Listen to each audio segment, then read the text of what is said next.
Hello! Hi! Welcome to our newest addition to the Be Your Best You podcast. This is going to be our bonus podcast episodes. We have decided to release these in between our regular podcast episodes. So, Becky, tell them what it involves. Yeah, we found when we stopped recording the podcast episodes, we carried on talking and realised it could still be interesting for you to hear. So we thought we'd press record and make this our backstage bonus episode. Yeah, so we hope you enjoy. Bye! Bye! Yeah. Lots of facts in that. There was a lot of facts in that. And then there's so many, there's probably so much more I could have said. Yeah. About the nervous system, but I didn't want to get too carried away with that because I think the most important thing is to know about is obviously the trauma. That's right. It's so difficult, isn't it? Because it is so huge, and also you don't want to keep going around in circles. But no, it's so interesting. I'm glad we did that one. Yeah, because it's kind of, I don't know. As soon as you say the word trauma, it's like, oh, I don't want to. I know, it's such a scary word. Yeah. And also, I do think, which is why obviously we wanted to do that episode, but so many people will probably maybe not even listen to it because they'll just think, oh, well, I don't have trauma. Yeah.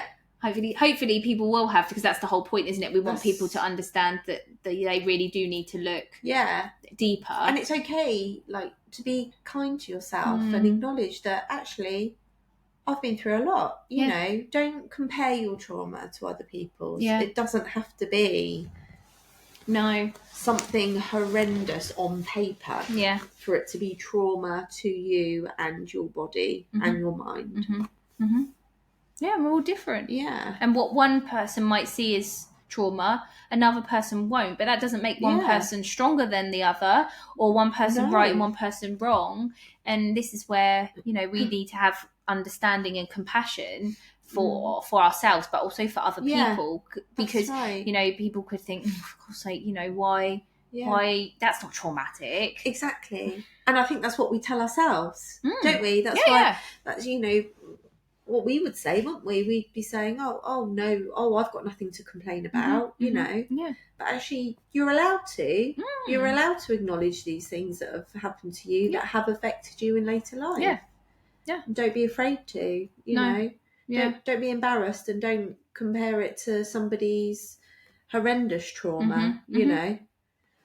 I know it's because we are compassionate for the big T's. Yeah, of course. I've learned that today. Yeah, I like that. Like, big T's and little T's. Big T's, little T's. I mean, and that's why we do it, because we're embarrassed, aren't we? That's why we don't acknowledge our little T's, because it's like, oh my goodness, what have I got to complain about? Well, it's and like, we're not complaining, are we? No, and also, I mean, because because we've had these conversations quite a lot, haven't we? But talking about those memories that we were saying that pop up, the memories that always used to pop up for me, that I would just push away, were of me at school as a little girl with no friends. Always. And that might have been, when we were trying to think of the example, that might have been what we said. I can't remember. But I would always just be so blasé about. Yeah, really I had no friends. I remember when you told me. You were no friends when I was a little girl. So blasé about it. And I was so blasé. But then when I actually, and they would pop in and I'd go, yeah, no friends, that's fine, I dealt with it. I'm fine. I'm all right. But actually, when I started doing this, and those were the memories that were kept popping up, and I did think, right, I better have a little feel into this. I remember the first time I was sat at the toilet. I was having a wee, and then it popped up, and I was like, wow, that was as good a time as any. And I closed my eyes, and I went back, and I was crying my eyes out. And I was like, oh my God, that was awful. It was so traumatic. And it was like, that opened a bit of a floodgate for me, but in the best way. Because so much of my healing that I needed to do is around the fact of that as a child. And there was a lot in that as well. And I still think there's still things, because I still have that'd probably be what I put up on the group. I wouldn't be surprised. Right. But I do still have memories pop up of little Tash. Yeah. Standing with the dinner ladies. Yeah. Watching everybody out. And I'm like, literally, I'm talking about it now, and I'm back in that playground in Mansbridge School, and I am I can see the lines on the tarmac. I can feel the brick wall behind my back that I used to lean against and watch other children play. And this memory is so vivid that I can see now. Yeah. And my sister, who's 2 years younger than me, is now in school. So that means I'm in year 2. Yeah. And she's in year R. And she's playing with her friends. She's got friends. And I'm stood there thinking, she's younger than me. Oh. I've been here for 2. Why haven't I got friends? Yeah, Why can't I play? I should be playing.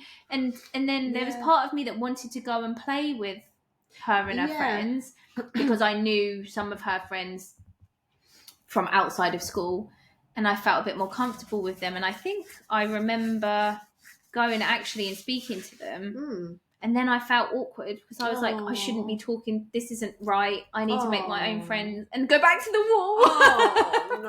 And the dinner lady saying, go on, Tasha, go and play. Yeah. See, this is another thing, isn't it? This would be a trauma.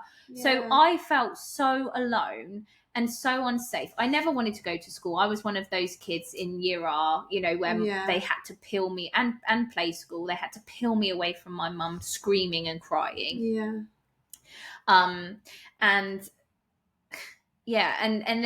So that was kind of, already that's a trauma from being ripped away from your mum. And I remember looking at her. One of the memories I went back with when I was actually doing some therapy work was her putting me into year R and leaving me, and I was there and I could see her and I could feel all her emotions of how she didn't want to leave me and how her heart was breaking.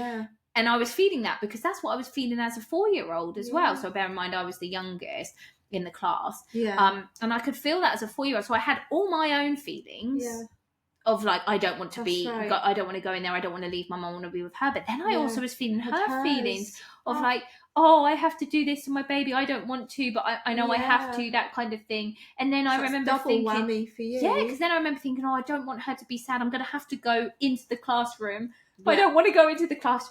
That's so much for a little 4-year-old to handle. Gosh, But then so that was what I was dealing with. But then going back into the playground, a year later, 2 years later, and I'm with these 2 lovely dinner ladies, and they were lovely, and I'll never forget them, Jane and Paula. Oh, Jane and Paula. Just getting this cold. and then I feel like I was holding their hands. I think they did hold my hands sometimes, so they were very sweet. But then they would say, go on, Tasha, you have to go and play with the kids and encourage me. And I get what they were doing. They were trying to get me to make friends. It was coming from a place of, she really needs to make friends, because we know you do as a child. But for me, they were my safety. They were like the only thing that was keeping me feeling okay in a time where I was feeling very not okay. Probably the worst thing they could have done. And then they pushing me away and telling me to go. No. And I knew I was never going to go and talk to those kids. So I knew then I would just go back to that brick wall. You're just wondering about scuffing your shoes, looking at your toes. It was horrible. Just let me stay. Just let me. And this is where, again, I think, like, adults, we need to be more, and I think we are. This is the whole point of having these conversations, isn't it? I think that we need to be more aware of what we're doing for children and to children when we're saying things like, if those dinner ladies had the awareness and had the knowledge to know that, okay, this is what this little girl's going through, we need to make her feel safe, we need to make her feel okay. Like, maybe take me over to someone and say, this, you play with Natasha, like put us together, make it easy together. As an adult doing that for children, that's so doable in a very subtle way. It's not a case of, because I know we had a dinner lady that we didn't like that would come over and tell us to play with her daughter, but it was done in that way of, I'm a dinner lady, everybody play with my daughter. And she was annoying. So there was a reason we didn't want to play with her. We weren't picking on her. No. But we did. She wasn't one of our friends. And that was totally the wrong way of going about it, wasn't it? Yeah.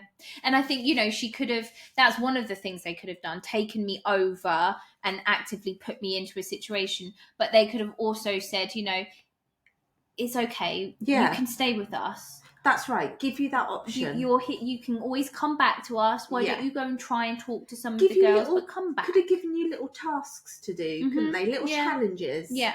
Why don't you go and ask that little girl over there, tell her you like her hair today, and then come back and tell us what she said. Yeah. Just these little things.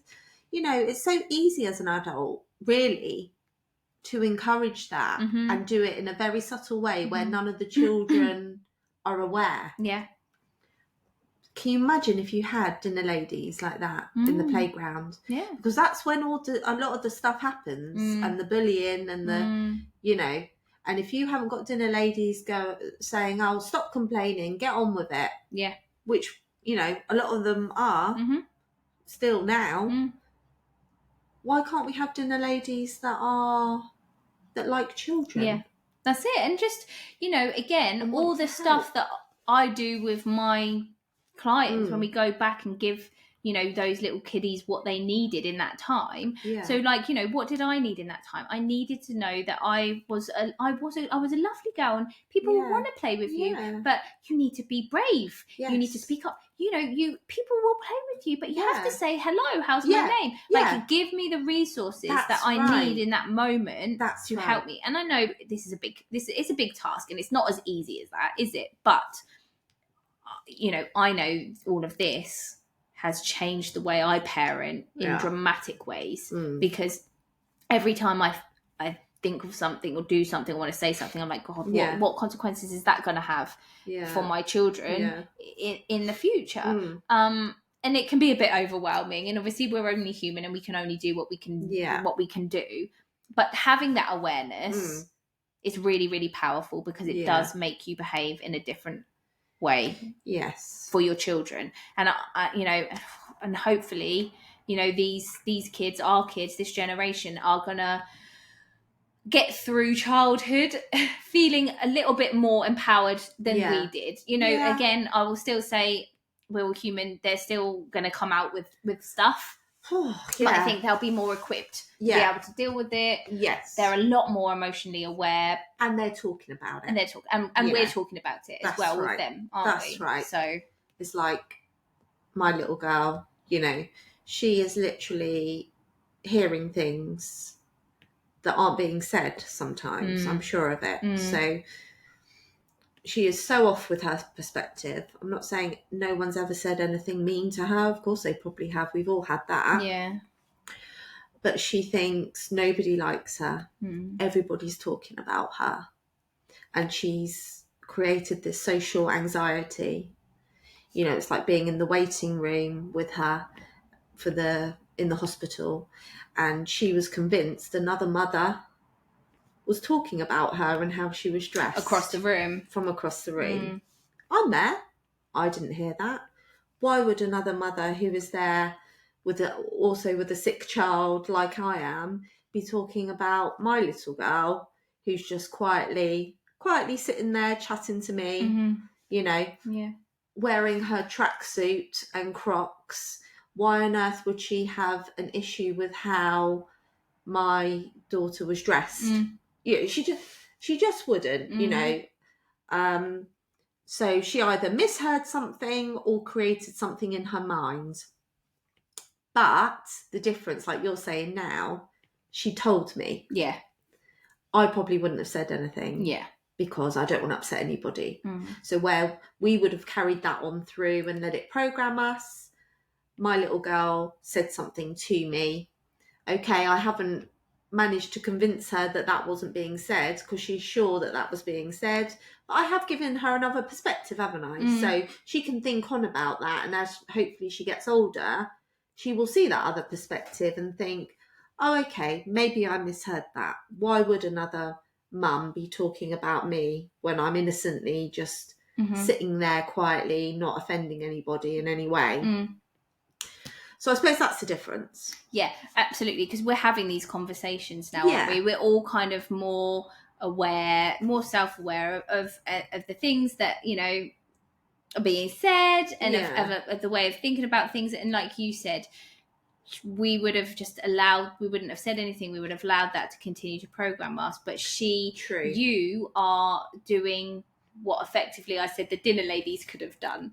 Yes, hopefully, so she's thinking these thoughts, but you're challenging them and showing her another way, True. a way that is positive, you know, Yeah. and productive to her. It's going to be productive to her. And so she's getting that belief, you know, like we were saying earlier, something happens and then something else will happen, and that solidifies that belief. And well, you're stopping that, you're breaking that solidification, so to speak, aren't you? Because she's thinking something, but then you're going against that belief, and now she's like, oh, okay, so maybe that's not true. But then she's still got those glasses on of like, you know, people are talking about me because of however she feels about herself, whether she just doesn't feel like she's likable or you know, whatever that is for her reasons, but that's her lens. But you're not allowing her to solidify that belief, are you? Because you're like, but no, because it's this way. No, like, very you know, true. So and that's hopefully where she's going to then, something will crack. And also by giving her that other view, you're also giving her another pair of lenses to wear. Now she might not choose to put them on fully because she's still got those other ones on, or she might put them on over the top and they might be a bit blurry, you know, so she's not seeing it fully. However, you are still giving her the opportunity to view the world in that way, and therefore allow her to maybe start bringing some of that into her reality. And then if she sees, oh well, actually it could be that way, she might choose to continue, you know, to see it. Do you see what I mean? You're giving her an opportunity to see a different way. That's right. Whereas for us, because these conversations weren't being had when we were younger, and because we weren't speaking up, because we were quiet children that just wanted to get on, good girls, like, you know, don't say anything, don't upset anyone. We didn't get an opportunity to see things another way. No. And so that was just our truth, and we couldn't see any other and we way believed it could be.